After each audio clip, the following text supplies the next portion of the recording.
बायबलमध्ये लिहिलेलं आहे, आजचं वचन म्हणतं तो चांगला आहे, त्याचा अनुभव घेऊन पहा. आणि तुम्हाला माहिती आहे का, अनुभव घेण्यासाठी एका गोष्टीची गरज असते, ती म्हणजे वेळ. वेळ दिल्याशिवाय तुम्हाला अनुभव घेताच येणार नाही.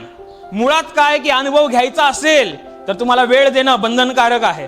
वेळ देणं अगत्याचं आहे. बिना वेळ देता तुम्ही अनुभवच घेऊ शकत नाही. एखाद्या माणसाचा तुम्हाला अनुभव घ्यायचा आहे, तुम्हाला त्याच्याशी वेळ घालवता आला पाहिजे. एखाद्या ठिकाणाचा तुम्हाला अनुभव घ्यायचा आहे, तुम्हाला त्याच्यामध्ये वावरलं पाहिजे, तर जाऊन तुम्ही अनुभव घेऊ शकता.